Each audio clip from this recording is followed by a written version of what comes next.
시청자 여러분 안녕하십니까? 헬로티비 뉴스 부산입니다. 시민들의 소중한 혈세 한 푼도 허투루 써서는 안 되지만 각종 대형 사업을 진행하며 곳곳에서 혈세가 새고 있고 행정의 잘못된 판단으로 인한 부담은 시민들에게 돌아오고 있습니다. 먼저 수천억 원이 투입됐지만 이 수질 개선 효과는 미미하고 여전히 악취가 풍기고 있는 동천 수질 개선 사업을 취재했습니다. 보도에 김하식 기자입니다. 회색물로 가득 찬 하천. 수면 위에는 정체 모를 부유물과 각종 쓰레기까지 둥둥 떠다닙니다. 부산의 도심을 가로지르는 동천의 모습입니다. 하천 바닥에 가라앉아 있는 침전물을 나뭇가지로 긁어봤더니 물이 순식간에 시커멓게 변합니다. 제가 직접 동천의 물을 떠서 확인해 보겠습니다. 위에서 보는 것처럼 뿌옇진 않지만 심한 악취가 풍기고 있습니다. 악취를 제거하기 위해 지난 2010년 60억 원이 넘는 예산을 투입해 하루 5만 톤의 바닷물을 동천 상류에 공급했지만 상황은 여전합니다. 매년 되풀이되는 악취에 시민들도 고통입니다. 냄새가 너무 많이 나고 옛날부터 동천이 이런 식으로 이랬대요. 근데 빨리 이게 개선이 안 되네.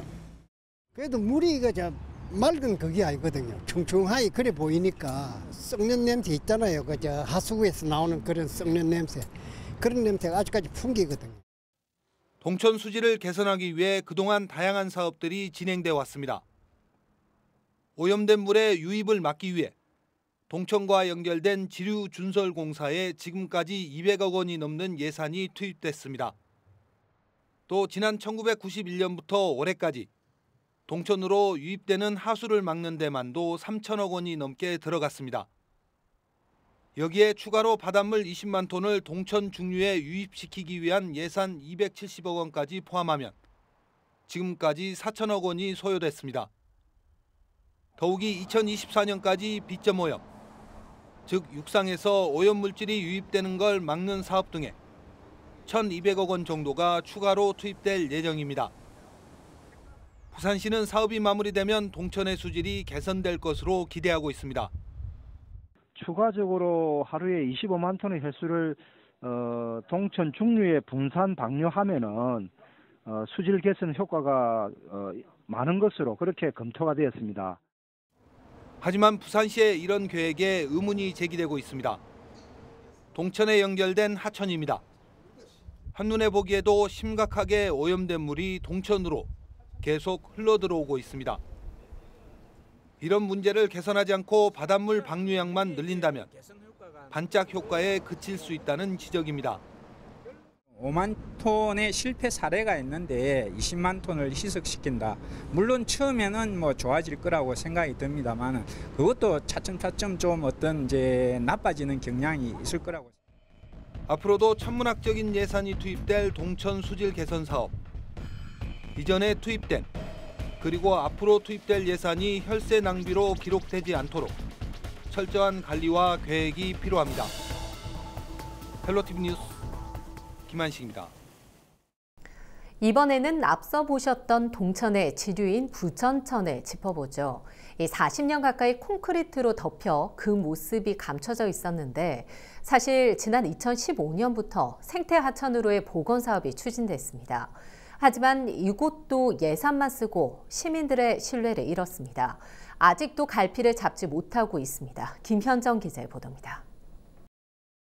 동천의 지류인 부천천은 1976년부터 80년까지 복개가 이뤄져 40년 가까이 하천의 흔적을 찾아볼 수 없습니다. 부산시는 지난 2015년부터 복개된 부천천의 생태하천 복원 사업에 돌입했습니다.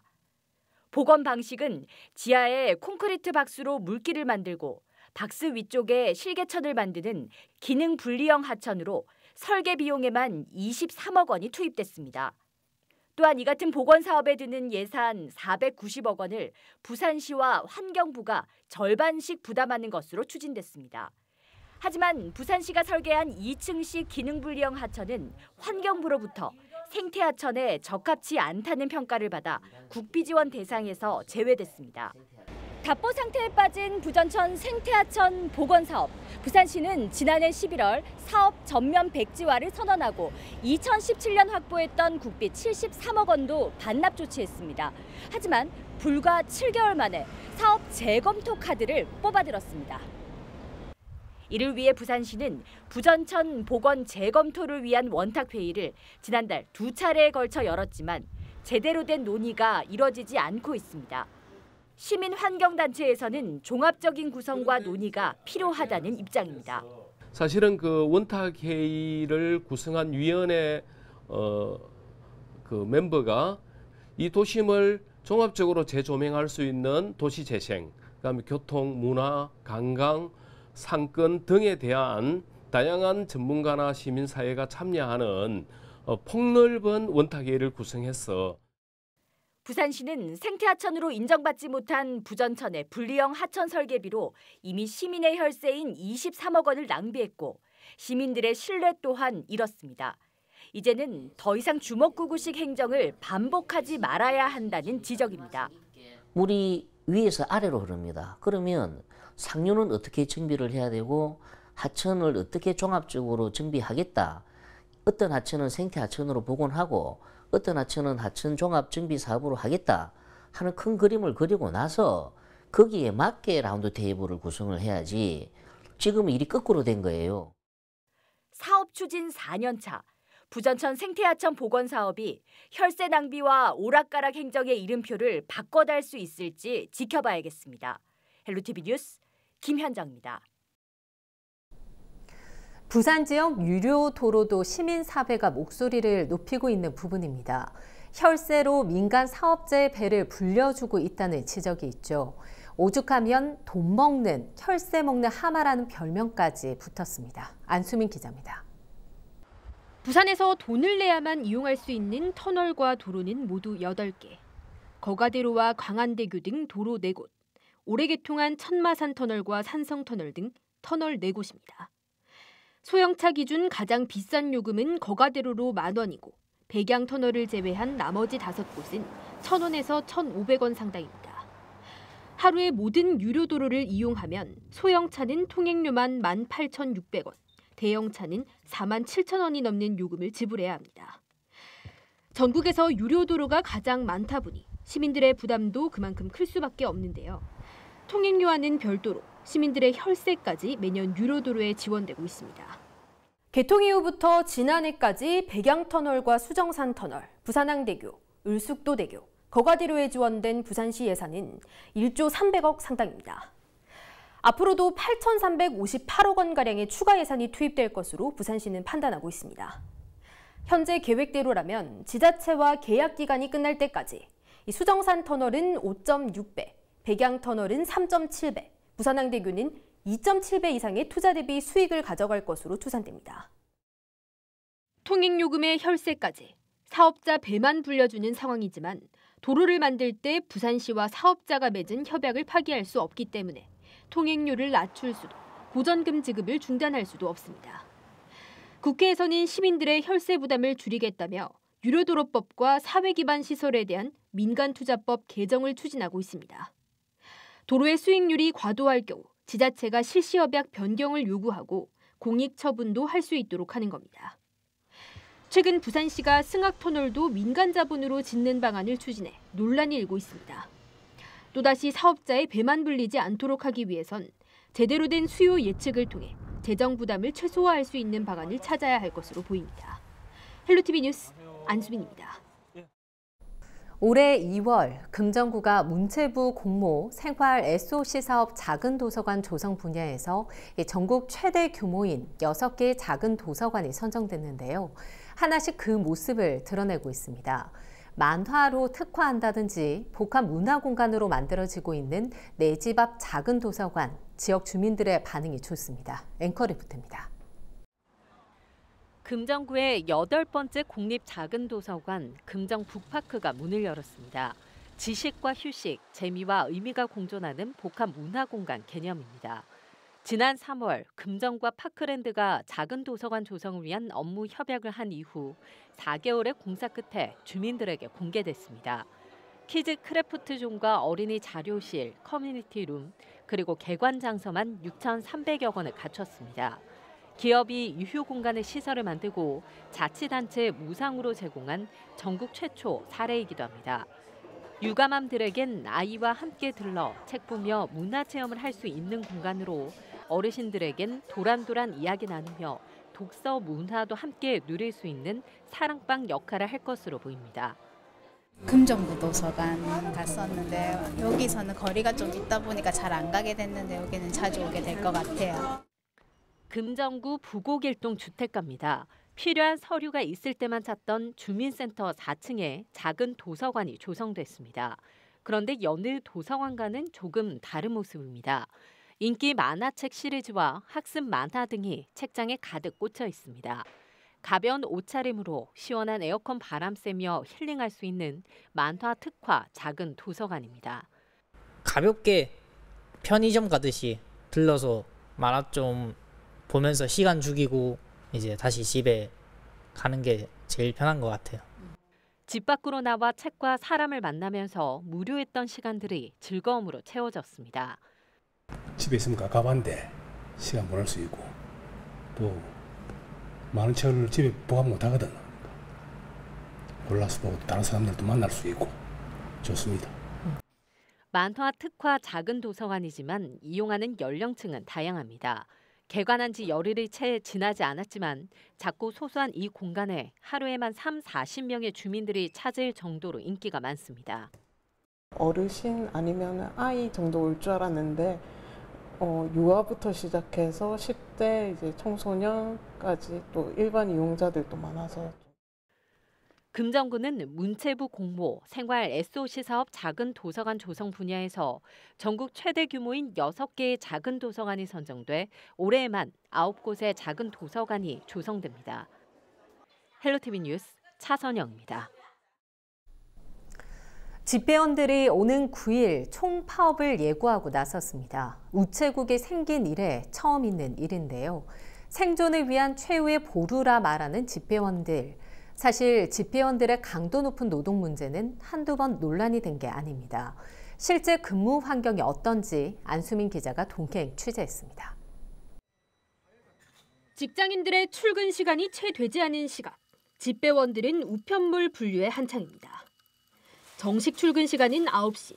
하지만 할당된 물량을 모두 배송하기 위해선 매일 한두 시간씩 일찍 출근해야 합니다. 이게 실질적으로 아침부터 물량이 이렇게 배달을 해야 저희가 정시간에, 사실 정시간에도 못 끝나지만은 최대한 일찍 일을 마치기 위해서 일찍 출근을 해가지고 1시간 반가량의 분류 작업을 마친 뒤 본격적인 배달이 시작됩니다. 비가 오고 길이 미끄럽지만 물건을 잔뜩 실은 오토바이를 타고 쉴 틈 없이 골목 구석구석을 누빕니다. 부산 지역 집배원들의 하루 평균 배달 물량은 약 1,000톤가량. 임 씨가 근무하는 곳은 부산에서도 가장 면적이 넓은 기장군입니다. 특히 도농 지역이라 하루 배송 거리가 도심보다 대여섯 배가량 긴 경우도 있습니다. 제대로 된 점심을 챙겨 먹는 일은 사실상 불가능합니다. 이게 이제 그냥 한 입에 넣고 그냥 다니면서 그냥 계속 오물오물하면서 먹는 거예요. 그래 이 비젖은 차례를 가게 가가지고 밥 먹는 것도 솔직히 서로 미안하고 하니까는. 아파도 참고 일할 수밖에 없습니다. 제가 며칠 전에도 장염이 있어가지고 빠졌는데 제가 빠지면은 그만큼 나머지 인원들이 n분의 1로 일을 나눠가야 되는데 그게 상당히 미안하기도 하고 또 부담스럽기도 하고 하는 입장에서는 일이 부담이 되고 저는 또 미안하고 그래가지고 그냥 아파도 계속 나왔거든요. 평균 하루 11시간, 토요일까지 일하는 집배원들은 한 해 평균 일반 근로자보다 500시간 더 일한다는 통계도 있습니다. 강도 높은 노동은 사고와 사망으로도 이어집니다. 지난해 집배원들의 안전사고는 전국적으로 658건, 부산에서는 105건에 달했습니다.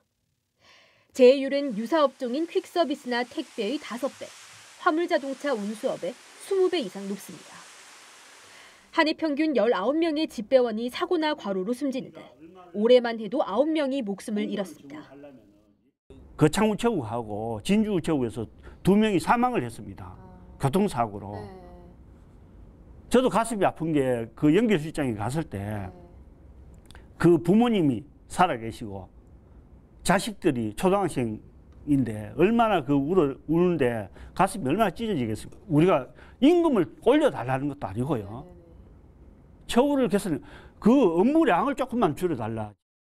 지난해 이 같은 집배원 노동 조건 개선을 위해 최소 2,000명 이상의 신규 인력을 채용하고 토요 근무를 폐지해야 한다는 노사정 기획추진단의 권고안이 나왔습니다. 하지만 약속했던 인력 충원이나 근로 조건 개선이 전혀 이루어지지 않고 있는 상황. 문제는 예산인데 지난해 가기부가 인력 충원을 위해 편성한 예산은 국회에서 전액 삭감됐고 우정청은 우편 사업이 적자라 불가능하다는 태도입니다. 적자가 나는 도서지역은 안 가요.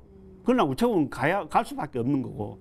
그러면 적자가 나는 걸 국가가 책임져줘요. 보편적 서비스만큼이라도 국가가 책임을 져줘야지요. 순수한 우리 집배원들이 왜 그 93%의 투표 그 찬성으로 파업을 가결했겠습니까? 노조는 또 우체국 금융에서 발생한 흑자를 국가가 재정 활성화 지원금 명목 등으로 가져가고 있는데 이를 우편 사업 적자 보전에 활용할 수 있도록 제도를 개선해야 한다고 요구하고 있습니다. 살기 위해 거리로 나설 수밖에 없다는 집배원들. 배송 약속을 지키기 위한 위험한 고군분투는 오늘도 계속되고 있습니다. 헬로티비 뉴스 안수민입니다. 구청장이 민원 현장의 최일선인 동주민센터를 찾았습니다. 단순히 순방 형태가 아니라 일일 동장으로 근무를 한 건데 구청장이 동장의 역할을 한다는 것도 눈길을 가지만 오히려 이 때문에 민원 해결이 일사천리로 이루어졌습니다. 김하식 기자가 스마트폰 출동으로 담았습니다. 주민센터 한켠에 마련된 작은 탁자. 센터를 찾은 주민들은 갑작스러운 구청장과의 만남에 깜짝 놀라면서도 하나둘 자리에 앉아 이야기를 나눕니다. 서운숙 부산진구청장이 지난 2일과 3일 일선 동주민센터를 찾아 동장으로 근무했습니다. 실제 동단위 업무를 점검하고 구청까지 찾아오기 어려운 주민들을 현장에서 만나기 위해서입니다. 주민들의 민원은 개인적인 문제부터 지역의 고질적인 현황까지 다양합니다. 비 주고 그럼 뭐 뭐 어렵겠어요. 학교에 애들 보기도 좀 안 좋더라고요. 맞아. 거기 애들 안 좋고. 그러면 물이 학교에서 물이 찌찌찌찌 나와요. 버스로 고잘 좀 썼으면 좋겠다. 우리 할매들은 마을 버스는 쓰는데 일반 버스가 안 쓴단 말이죠. 예, 일반 버스가 안 서고. 그래 우리가 막 저 밑에까지 내려가려고 하면 보통 힘이 안 드는 기라. 제기된 민원은 곧바로 현장으로 이어집니다.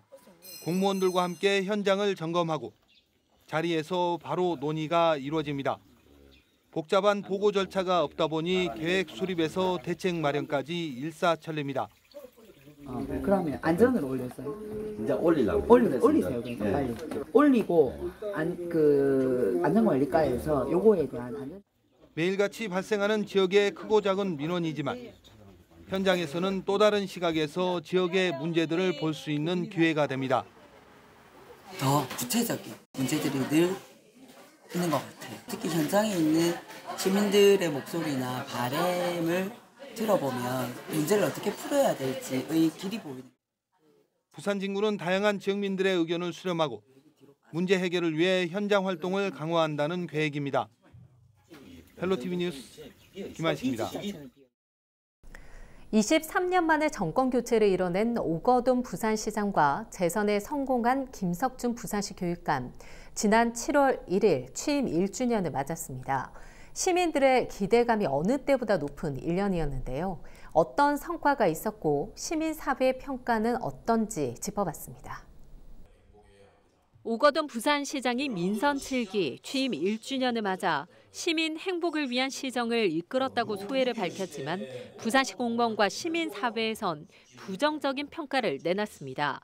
부산시는 일단 2030 세계 등록 엑스포 유치 사업을 국가사업으로 확정짓고 최근 동남권 관문공항 재추진 사업을 국무총리 주재로 재검토를 이끌어낸 점을 1년간의 큰 성과로 꼽았습니다. 또 각종 경제 지표의 개선과 BRT의 공론화 과정, 구포 가축시장의 폐업 등 미해결 난제를 하나씩 풀어가는 한 해로 자체 평가했습니다. 묵인되고 방치되어 온 갈등 현안 해결되지 안고 있던 미결 사항들을 정면에서 마주보며 도전했습니다. 사람을 주체로 세우기 위한 참여의 과정이었고 사람의 삶을 위한 정책을 세우고 추진하는 과정이었습니다.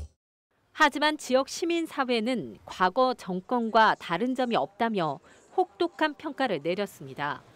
지난달 7일부터 20일까지 진행한 학계 언론계 등 부산 지역 전문가 그룹 77명과 시민운동단체 연대 회원 103명의 응답을 분석한 결과 10점 만점에 5.5점, 시민사회로부터 일자리 확대와 산업 및 경제발전, 또 소통에 대한 노력에서 낙제점을 받아 큰 숙제를 남겼습니다. 그동안 부산시 정책 결정에 중추적 역할을 해온 박태수 정책수석이 최근 사표를 내는 등 앞으로 부산시 정책의 변화도 예상되고 있습니다. 김석준 부산시 교육감은 취임 1주년을 맞아 기자 간담회를 열고 학교 내 무한 상상실 구축과 부산 수학문화관 건립, 독서 토론 교육 활성화 등 창의 융합 교육의 기반을 구축한 점을 잘된 부분으로 꼽았습니다. 또 수학 여행비 지원과 중학교 입학생 생애 첫 교복 지원, 무상급식 확대 등 시와 시의회와 협력한 교육복지 확대를 통한 앞으로 아이 키우기 좋은 도시를 만들 각오입니다. 교육부의 권한이 교육청으로 이관이 되고 또 우리 교육청의 여러 가지 권한들을 지원청과 학교로 이렇게 이관해서 학교가 정말 자율적으로 교육 자치를 실현할 수 있는 이런 지원책들을 앞으로도 계속 찾고 보완해 나가도록 하겠습니다. 이날 기자 간담회에선 최근 해운대 고등학교 자사고 지정 취소를 둘러싼 파장에 대해 앞으로 인위적인 특목고 폐지가 아닌 단위학교의 자발적인 일반고 전환 요청이 있을 때 적극적으로 지원하겠다는 입장을 밝혔습니다. 잇따른 부산 지역 고등학교의 스쿨 미투 논란도 언급됐습니다. 김석준 교육감은 엄격한 규정을 토대로 가해 교사는 징계하고 학교 재단에서 적절한 조치를 취하지 않을 경우 행정적 불이익도 검토할 계획입니다. 23년 만에 정권 교체를 이루면서 취임한 오거돈 부산시장, 재선에 성공한 김석준 교육감, 주요 공약을 바탕으로 시민들의 높은 기대감을 충족시키는 데 초점을 맞출 것으로 전망됩니다. 헬로티비 뉴스 차선영입니다. 부산시가 앞으로 3년 동안 청년 정책에 4,900억 원을 투입하기로 했습니다. 오거돈 부산시장은 3일 사상 인디스테이션에서 청년 중심 도시로 가기 위한 민선 7기 청년 정책 로드맵을 발표했습니다. 청년 정책 로드맵은 2022년까지 3년 동안 청년 사배주택 680호를 공급하는 등 106개 청년 정책 사업에 4,921억 원을 투입한다는 내용입니다. 특히 청년들이 직접 정책을 제안하고 집행하는 과정에 참여하는 부산 청년 자치정부를 수립해 청년이 사회 주체로 참여할 수 있는 생태계를 조성할 방침입니다. 해운대구 반송동에 위치한 운송초등학교 야생화 정원에서 특별한 숲속 버스킹 공연과 강연이 펼쳐졌습니다. 이번 행사는 퓨전 바이올린 리스트인 사라 토미 씨의 재능 기부로 성사됐으며 공연뿐만 아니라 운송초 학생들과의 협연과 꿈과 비전에 관한 강연도 함께 펼쳐졌습니다. 운송초의 숲속 버스킹 행사에는 재학생들과 선생님, 반송동 지역 주민들도 참여해 세계적인 바이올린 리스트의 공연을 함께 감상했습니다. 부산 지역 사립유치원 3곳이 내년에 공립으로 전환됩니다. 부산교육청은 유치원 교육의 공공성을 강화하기 위해 사립유치원을 대상으로 매입형 유치원을 공모한 결과 엄궁 제1유치원과 금곡 하나유치원, 화명 인지유치원이 선정됐다고 밝혔습니다. 이 유치원들은 내년 3월 공립유치원으로 개원합니다. 교육청은 당초 5개 유치원을 선정할 예정이었지만 신청한 16개 유치원에 대한 평가 결과 지역별 수용 여건과 교육 환경 등 기준을 만족하는 유치원이 3곳뿐이었다고 덧붙였습니다. 우리 지역의 이슈 콕 짚어봅니다. 헬로 이슈 토크. 이슈 토크입니다. 부산시의 정책 판단의 오류로 시민의 혈세가 낭비되고 있습니다. 민자도로 최소 운영 수입 보장, 시내버스 준공영제를 위해 소중한 시민의 세금이 줄줄 새어나가고 있는데요. 이외에도 부산시의 근시안적인 계획과 시행으로 예산 낭비는 계속되고 있습니다. 오늘 이슈토크에서는 부산시 예산 낭비 실태와 대책에 대해서 알아보는 시간 갖겠습니다. 부산경실련 안일규 팀장, 동아대학교 행정학과 한세혁 교수와 함께합니다. 안녕하십니까? 네, 안녕하십니까? 네, 반갑습니다. 일단 부산은 유료도로가 어떻게 보면 전국에서 가장 많습니다. 도로 이용 시 통행료도 좀 부담이지만 이 최소 운영 수입 보장이라는 명목으로 우리 세금이 좀 많이 내가고 있는데요. 이 부분에 대해서 설명을 좀 부탁드립니다. 일단 지금 전국에 유료도로가 한 30여 개 됩니다. 그중에 8개 정도가 현재 부산에 있는 실정이고요. 네. MRG로 지급하고 있는 건 그 백양터널, 수정산 터널, 이 두 터널의 소유주는 메코디라고 해서 하고 있죠.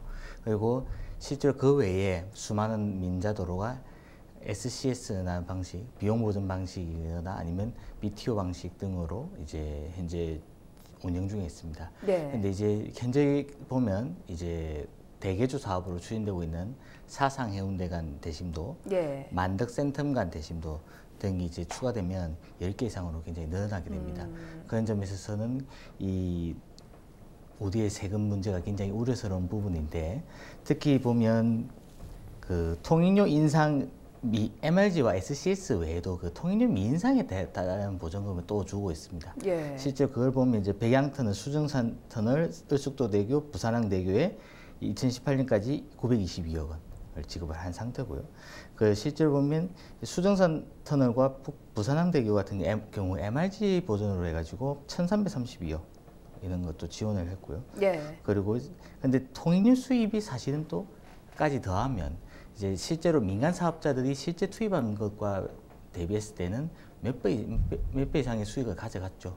이제 그런 부분에 있어서 백양터널이나 수정산 터널에 대해서는 조기에 이양을 한다거나 부산시로 사무를 이양을 한다거나 그런 논의들이 계속되고 있습니다. 예, 을숙도대교 같은 경우에는 2010년에 이 MRG가 폐지가 됐는데 다른 민자도로들도 이렇게 MRG를 좀 뒤늦게 폐지할 수는 없는 건가요? 예, 사실 민간 사업자와의 계약이기 때문에요. 일방적으로 폐지하는 것은 상당히 곤란합니다. 그래서 사실 그동안 부산 김해 경전철 같은 경우에도 최소 운영 수입 보장 때문에 돈 먹는 하마처럼 인식됐는데, 네. 사실 아까 우리 팀장님 말씀처럼 부산의 4개 터널 같은 경우에도 사실 민간 사업자들이 지금까지 최소 운영을 보장해야 되기 때문에 지금 어쩔 수 없이 지금 진행해야 되는 어떤 상황이고요. 네. 비교적 최근에 이제 을숙도대교에서 MRG가 폐지됐습니다. 근데 통행료 미인상 보전을 또 해줘야 되기 때문에요. 네. 아까 말씀하신 것처럼 민간 사업자들은 어떻게 보면 땅 짓고 헤엄치기식으로 수입이 이제 보장됩니다. 사실 MRG 취지답게 최소 운영 수입을 보장해야 되는데요.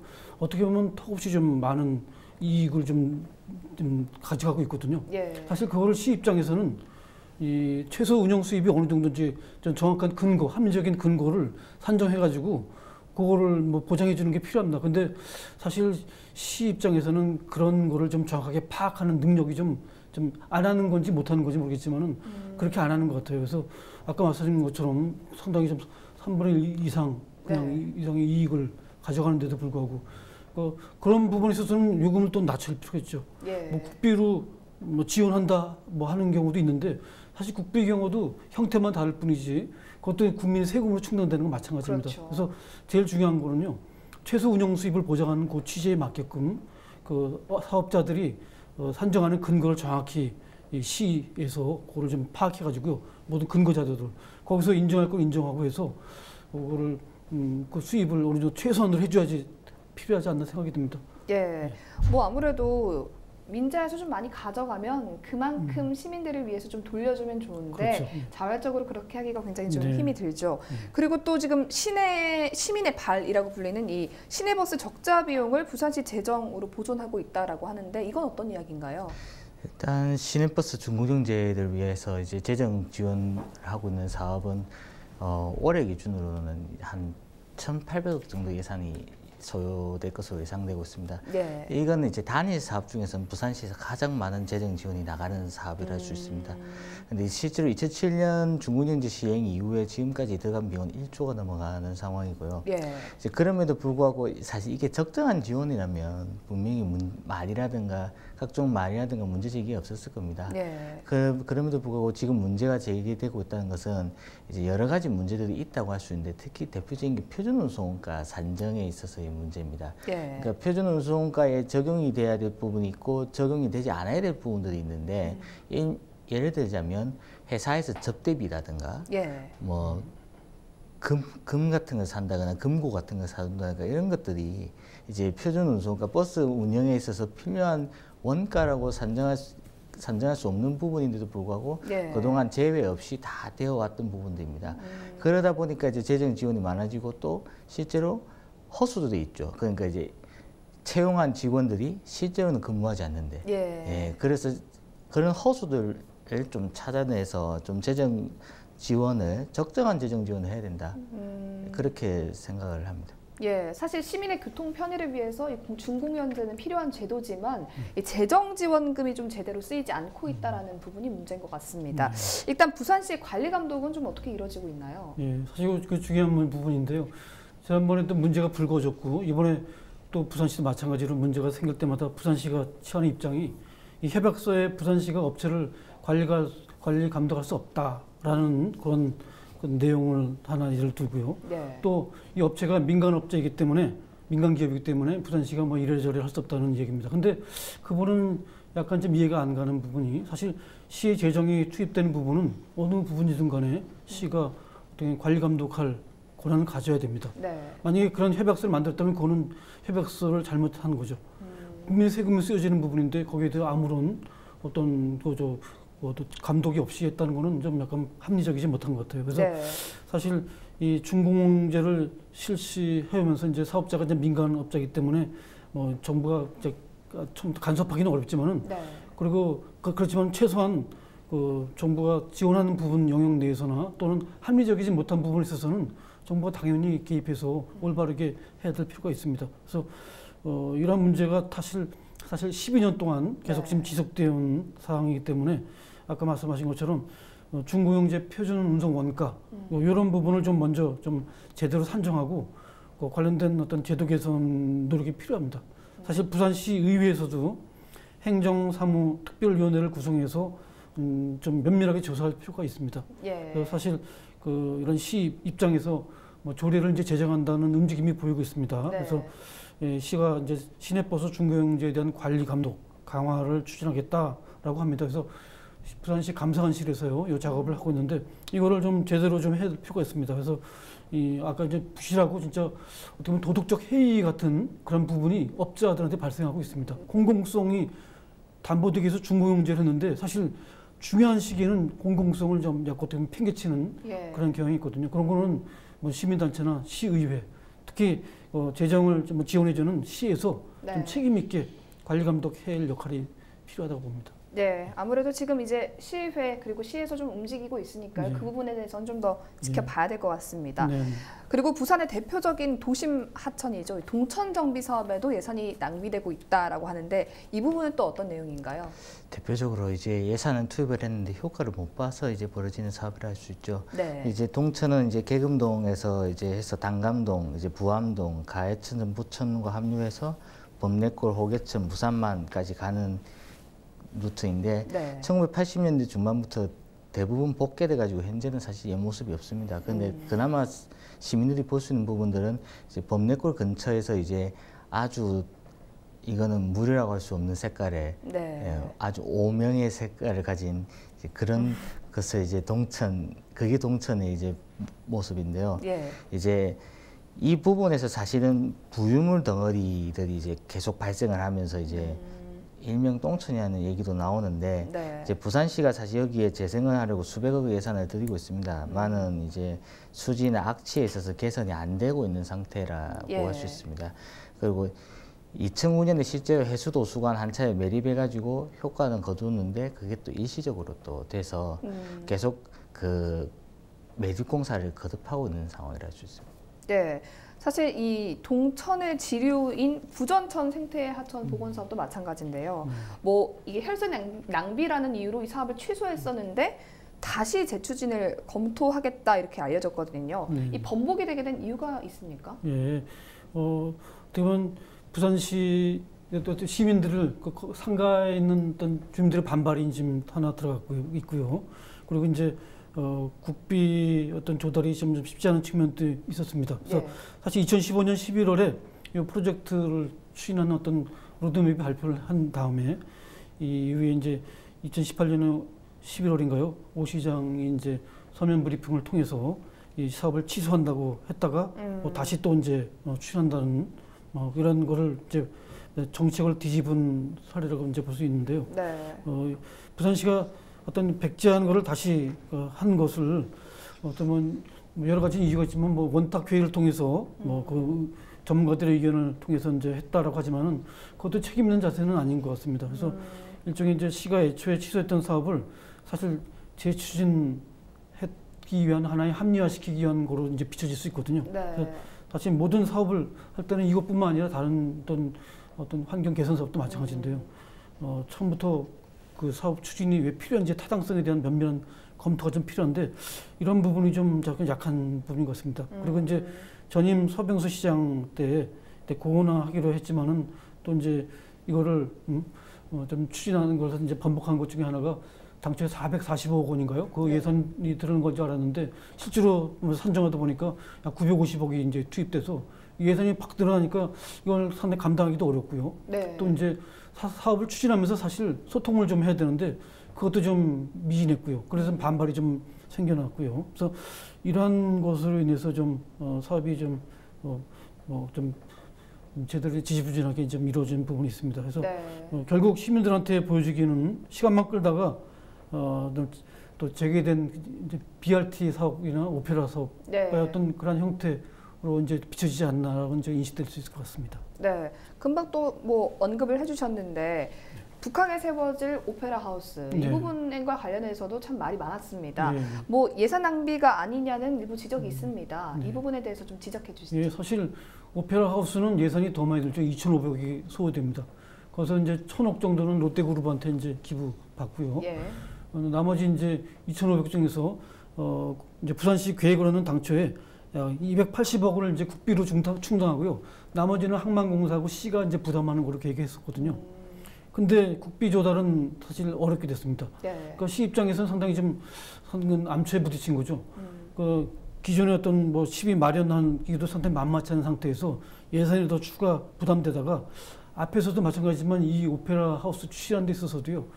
또 소통이 좀 약합니다. 일방적으로 좀 밀어붙이려는 측면이 있었습니다. 그래서 특히 부산 뭐 문화예술단체라든가 시민단체라든가 이런 단체에서 어떤 상당히 좀 반대가 거셉니다. 그래서 실제 이런 사업을 추진하는 과정에서 오페라 하우스에 대해서 감사 청구하겠다라고 이제 할 정도니까요. 그래서 이런 그 반발이 부딪히면서 좀 사업이 또 이제 좌초되는 건 아니냐는 생각이 있는데 만약에 또 좌초된다면은 그동안 투입했던 설계 비용이 있습니다. 약 137억 원입니다. 이게 사실 부산만 있는 건 아니거든요. 서울에도 이제 한강 노들섬 오페라 하우스 계획이 수립됐다가 13년 만에 백지가 됐습니다. 그때도 마찬가지로 그 설계 비용이 포함해가지고 277억 원이 그냥 날아갔습니다. 근데 이 시장이라든가 시 담당 공무원들이 진짜 보통 시 예산을 상당히 좀 너무 가볍게 쉽게 생각하는 것 같습니다. 자기 돈이라면은 그렇게 할지 모르겠지만은 한 푼 한 푼 들어가는 것 계획 단계부터 설계 단계부터 좀 면밀하게 좀 신중하게 생각해서 추진하고 이왕에 한다면은 진짜 그 관련 이해관계자들하고 소통을 좀 원활하게 할 필요가 있죠. 근데 그런 부분도 좀 제대로 이루어지지 못하고 그래서 아무튼 만약에 이 사업이 또 이루어지지 못한다면 또 롯데그룹부터 받기로 한 1,000억도 다시 돌려줘야 됩니다. 그러니까 부산 시민들의 어떤 문화예술 도시로서의 어떤 염원이 담기도 한데 사실 뭐 좀 어려운 점들이 좀 많이 좀 부딪히고 있는 것 같습니다. 이럴 때일수록 시장을 비롯해서 시 공무원들이 창의적인 현명한 그런 어떤 아이디어 구상력이 필요한 때라고 보여집니다. 예, 아무래도 뭐 부산만 그런 건 아니겠지만 정권이 바뀌고 이럴 때마다 전 시장이 추진하던 사업들이 좀 엎어지기도 하고 이런 경우가 상당히 많습니다. 시민단체에서는 이런 예산이 낭비되는 것들에 대해서 좀 꾸준히 지적을 해오셨을 것 같은데 그럼에도 불구하고 이런 부분이 좀 개선이 되지 않는 이유는 뭐라고 보십니까? 일단 시민단체들이 이제 문제를 제기하는 데 있어서 근본적인 좀 한계가 있습니다. 이제 자료의 한계라는 부분도 있고 네. 정보의 한계도 있습니다. 그럼에도 불구하고 이제 저희는 이제 꾸준히 문제를 지적하고 제기를 하는데 이제 그럼에도 불구하고 놓치는 사업들이 있고요. 예. 그런 점은 저희의 한계인데 이 예산 낭비가 대풀되는 이유로는 그러면 시민들이 반대하거나 시민사회가 반대함에도 불구하고 사실 밀어붙이는 사업들이 존재하고 사실 그 사업들이 결국에는 문제를 일으키기 때문입니다. 네. 그래서 이런 것들을 다시 되풀이하지 않으면 결국에는 제도적 장치가 결국 강구가 돼야 된다고 생각이 듭니다. 실제로 저희가 이런 거 외에도 이제 예산안이 올라왔을 때, 추경 예산안이 올라왔을 때 이럴 때마다 계속 의견서를 사실 저희가 시의회에 냅니다. 네. 이제 그걸 좀 더 잘하기 위해서는 좀 더 이런 부분들이 제도화되고 이제 시의회나 부산시의 협조가 사실 굉장히 필요한 거죠.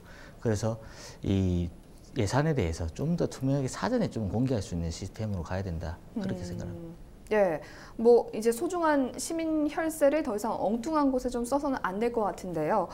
이를 위해서 어떤 노력들이 좀 필요하다고 보십니까? 앞서 말씀드렸듯이 이제 예산에 대한 사전적인 공개 시스템이 이제 구축이 돼야 되고 네. 이 사후적으로 이제 대형 사업들에 대해서 좀 감사를 할 수 있는 네. 장치들이 좀 필요할 거라 봅니다. 그러면 그 감사를 하는 데 있어서는 이제 민간 위원들이 이제 민간의 전문가가 감사위원으로 들어갈 수 있는 그런 구조가 필요하다고 생각을 합니다. 네. 또한 이 예산을 보는 데 있어서 좀 더 전문가들이나 이제 시민사회 그리고 이제 일반 시민들이 참여할 수 있는 구조들을 좀 기본적으로 좀 토대를 만들어줘야 되는데 네. 아직까지 부산시가 그런 면에서는 좀 부족해 보입니다. 그래서 그런 부분들을 좀 보강을 해나가기 위해서는 부산시나 교육청이 스스로 자신들의 문턱을 좀 내려놓는 뭐 구군도 마찬가지입니다. 그런 네. 걸 내려놓는 작업들이 좀 필요할 것이라 봅니다. 그럼 지금 부산시가 운영하고 있는 뭐 OK 1번가나 이런 소통 창구들은 전혀 그 역할을 하지 못한다고 보시는 건가요?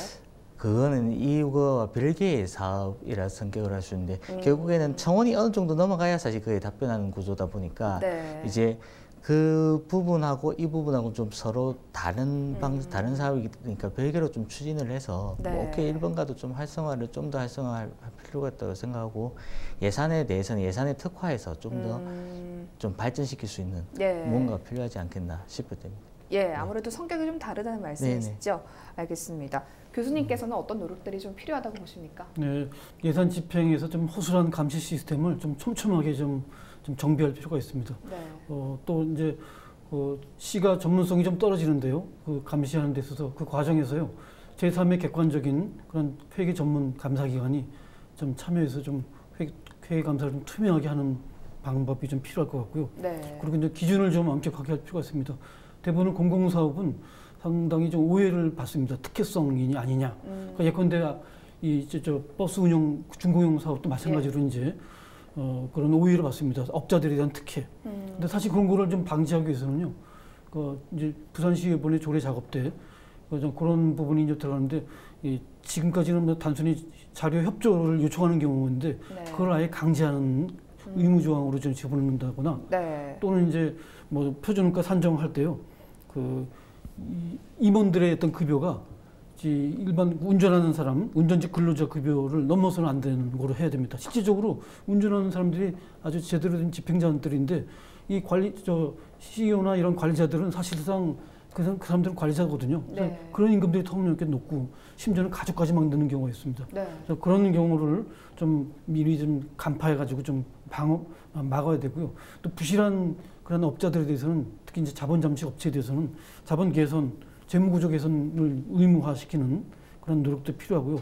또 하나는 이제 제재를 좀 강화시켜야 됩니다. 네. 지금까지 만약에 어겼다 하면은 그거에 대한 제재를 좀 해서 잘못한 것으로 해서 넘어가는 비용이 처벌받는 실제로 하는 비용보다 만약에 좀 적게 들어갈 경우에는 이런 계속 반복됩니다. 한번 잘못했을 때 다시 회복 불가능할 정도로 징벌적인 네. 그런 어떤 엄격한 좀 법을 조항을 만들어서 네. 그걸 집행한다면은 아예 그런 잘못들을 좀 하지 않을 수 있는 그런 가능성이 높아진다고 볼 수 있겠습니다. 네, 오늘 두 분과 함께 좀 세워나가고 있는 부산 세금에 대해서 이야기 나눠봤는데요. 좀 이번을 계기로 앞으로 이렇게 새는 세금이 없도록 좀 더 부산시에서 힘을 써야겠습니다. 오늘 이슈 토크 여기까지입니다. 두 분 함께해 주셔서 고맙습니다. 감사합니다.